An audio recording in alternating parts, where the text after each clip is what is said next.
Good morning and thanks for joining us here on SCLO Live. My name is Martin Crowson, and as ever I'm joined by the Managing Director of SCLO, Steve O'Hare. Good morning, Steve. How are you?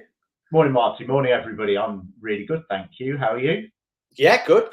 Thank you. And today we're here to talk about the UK Shared Prosperity Fund, a little bit about what it does, and then Steve's going to talk you through how you can get involved as a business or organisation in actually bidding for some of the money that's going to be available soon. Steve, let's start with a brief rundown of just exactly what the UK Shared Prosperity Fund is, if I can even say it. Yeah, sure. So the UK Shared Prosperity Fund, or UKSPF, as we'll start saying, because it's slightly less of a mouthful, is the replacement for the European monies that, as a country, we used to get to deliver a range of different programs. So this is things that would have been called ESF or ERDF. So it's the European Social Fund or European Regional Development Fund. So in terms of the skills sector, this is going to replace programs that were things like the NEETs initiatives, skills support for the workforce, skills support for redundancy, skills support for the unemployed. So a whole raft and range of different programs within the skills world, and then within the DWP function. So DWP had their own ESF programs, the big lottery fund had their own, and similarly the Ministry of Justice had a program which was called the CFO programs, all of which were designed to supplement and provide wraparound support to a range of different activities. Also within this shared prosperity fund, the things that would have been in the regional development fund activity. So that's predominantly around grants for improving local areas, improving environmental initiatives, environmental type activity, and also business support type things. So helping smaller businesses, or even like a conglomerate of business areas come together to improve what they're doing and improve their local area, and improve what they're actually doing. Okay. And am I right in thinking it's been brought in because of the changes with the Brexit? Absolutely. So clearly we left Europe, whenever we left Europe, some point 18 months ago, whenever it was. Yeah, we left a while ago. I know I've had a new passport for a bit, so it must be getting on for a couple of years now. So, but with the way in which deals were negotiated, the ESIF monies, the European monies, continued for a period of time. So the majority of those have now come to an end. So they finished at the end of March, and this is the new fund that has gone to replace it. So fundamentally, it's kind of the same thing. So the way in which Europe had set things up, European Social Fund was actually one of the things that we as the UK absolutely benefited from. So we used to give X amount of money, used to go into the European coffers, and then X% plus a percentage on top used to come back. So actually we used to get more than our fair share of it. And it was predominantly down to the economic problems we had in the 80s and 90s, where we had quite high levels of unemployment. A lot of the metrics that we used to allocate monies was done at that point. So actually, although when our economy recovered, we actually had more money. So it's kind of one of the downsides of leaving Europe is we don't have such a big pot. So ESF money is going to be available. UKSPF money is going to be available, and that's going to replace those types of projects.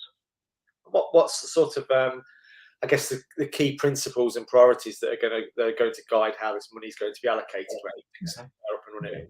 So what I want to focus on today is so there's 4 streams within UKSPF. Number 1 is multiply, which we've covered before on blogs and different activities, and that's the first sort of skills development piece that's been released. So that's all about improving people's math skills, and that's every adult's math skills in the UK. So that's a Rishi Sunak vision when he was Chancellor, and actually it's come forward through while he's now Prime Minister.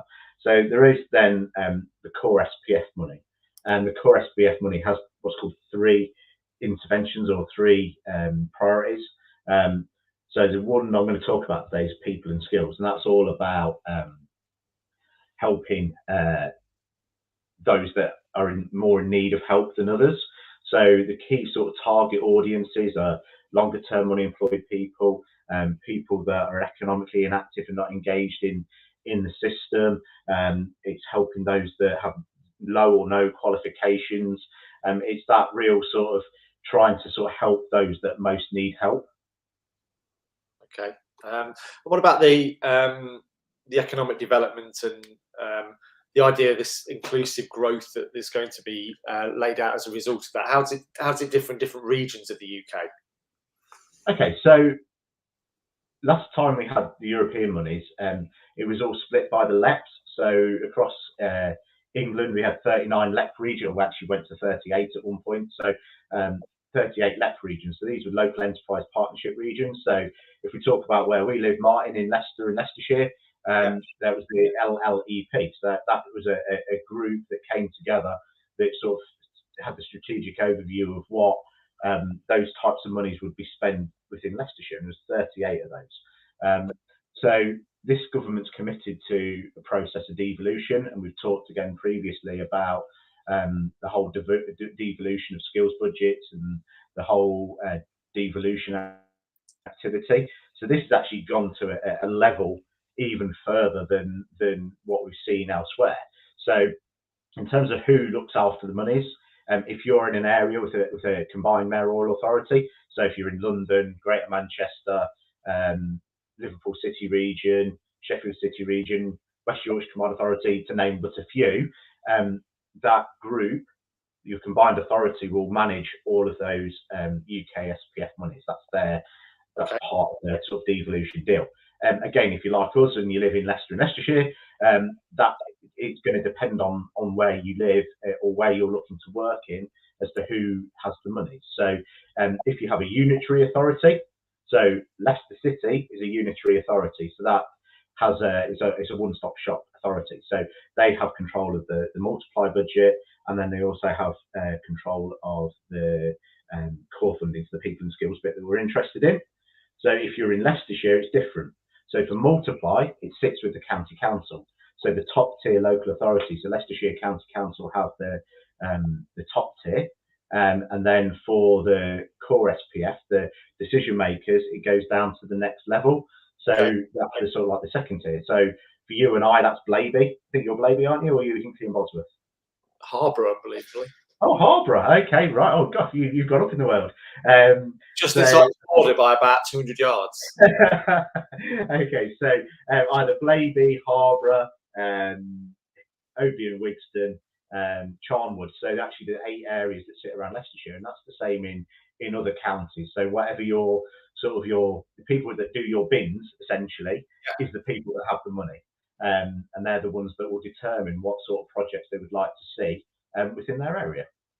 Okay, presumably the government still decides which lump of money goes to which region for them to distribute, and that will vary. Yeah, absolutely. So there is probably a formula somewhere in Westminster that looks at population, and then it will also be sort of like areas of deprivation, areas of most need, and I'll actually utilise it. There's a sort of like a data-driven analysis as to how much is actually applied to each area. So actually it's done on a need basis based on things like unemployment, skill levels, health needs, everything that sort of like there's a range of different measures that have been used to sort of calculate how much each area gets per head based on their needs. So the whole sort of driver behind this was the levelling up agenda. So the whole levelling up process is being used to sort of drive areas that have struggled more so than other areas in recent years. Yeah, presumably that's up for review every so often, that pot.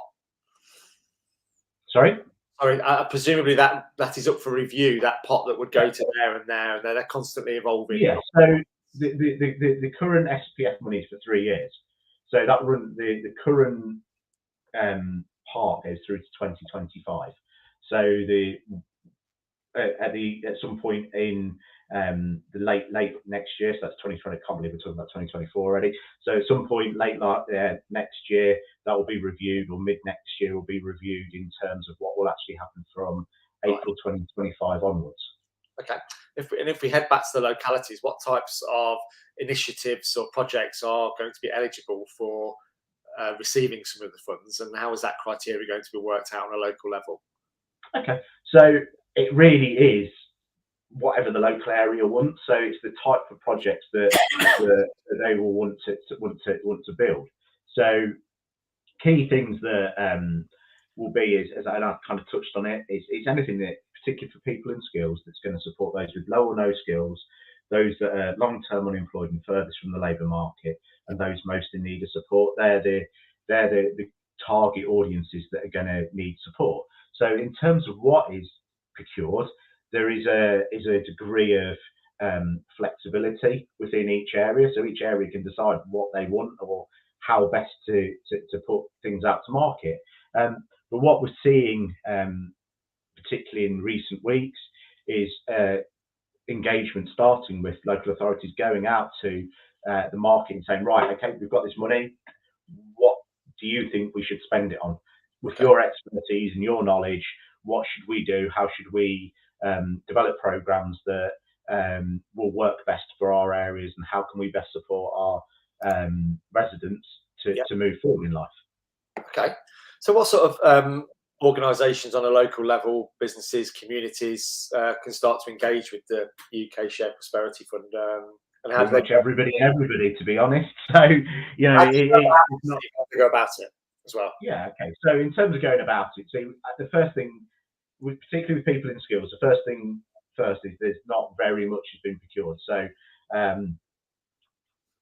so that's it's in its infancy. So in terms of going about it, you need to reach out to the wherever you are. So the economic development team within the local authorities or the skills function, dependent on where you are, they're going to be the teams that are managing the monies. So they are, you know, they're the people that we need to speak to. So a lot of them are putting out on the websites and through their social channels and communication routes, the ability to have roundtables, meetings, you know, utilize your links that you already have to actually reach out to people and say, you know, what are you doing? How can we help? How can we as a business support this initiative? How can we get involved? How can we help guide what it is that you want to do? How can we help you determine and structure your offer?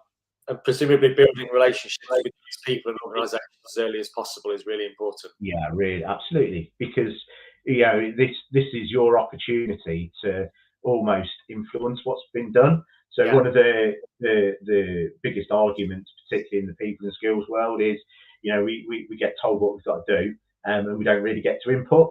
But now here's a great opportunity to input. So, you know, whenever there is that opportunity to have your say in your relevant area, now is the time to go and have your say and actually try and influence that shape of things to come. We know, you know, as a marketplace, if people know what works, problems aren't new problems. Problems are just the same problems, slightly recycled, and we know how to try and fix things as we go. So actually, it's that whole bit about how can we actually start to, you know, use previous learnings and knowledge and whatnot, to be able to do the same thing. And just from a personal perspective and someone that's worked with a local community, how do you see it working in terms of giving that power to local businesses and organisations and councils to actually shape their future instead of being told what to do? How's it going to shape the next, sort of get your crystal ball out, but I think it's going to work? Oh, yeah, that's a really, really jilted and stilted question there, Mr. Crowson. The honest answer to that is I'm not sure. The big challenge for me is that things like the Department of Education, Department for Work and Pensions had systems and processes in place to help organisations access money and be able to run programmes. Yeah. You put in that level of devolution is going really down to grassroots. And for me, it's going to be an interesting period to see how well programs can be rolled out and how well things can be done, because it comes down to resources. You've gone from central government departments that have resources to local authorities that don't necessarily have the resource to be able to provide the type of support that's going to be required to do the activity. I'm not sure is the honest answer, but whatever it is, it's going to be a different way of doing things. We're going to have to work in a different way.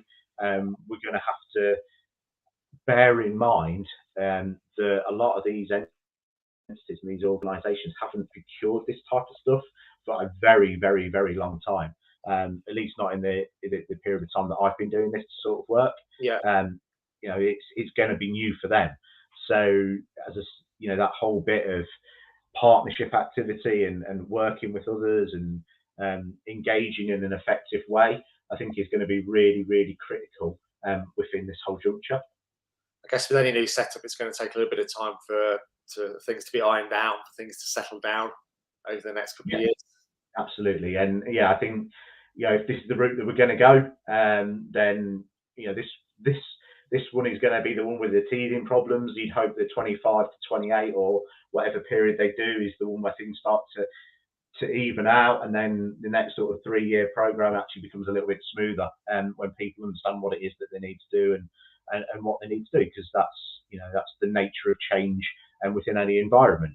If we look at any sort of history and cycle of devolution and centralisation, at some point, again, I don't know when, but at some point there will be a decision made to centralise things again. It's just the nature of how things work. People say, oh, we want devolution, and then everything gets devolved, and then there's no sort of central control. Oh, we need to centralise everything, so everything gets centralised, and we don't have any local input, so it gets devolved again. So there will always be that constant cycle of whether it's a centrally controlled or locally controlled initiative, and we're at the locally controlled stage at the moment.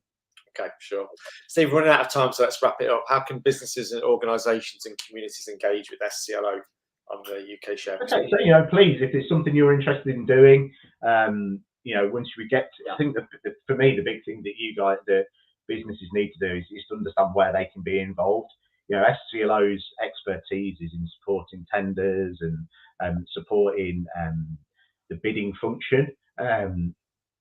We're not set up to go and help you engage with people. That's just not what the business does. But once you've got an idea of where you want to work, how you want to work, what you want to offer, the types of initiatives that you want to be involved in, then please, pick up the phone, send me an email, go on our website and fill in the contact us bit, and we can have a conversation and look to see how SCLO can work with you to support you to develop your program.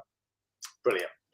Thanks very much, Steve. That's all I've got time for today, folks. So just leaves me to thank Steve again for your time. Thanks a lot, mate. Yeah, thank you, Martin, and thank you for facilitating today. And thank you for joining us here on SCLO Live on YouTube. If you're not already subscribed to the channel, please check it out. There's plenty of fantastic information on there about all sorts of bidding.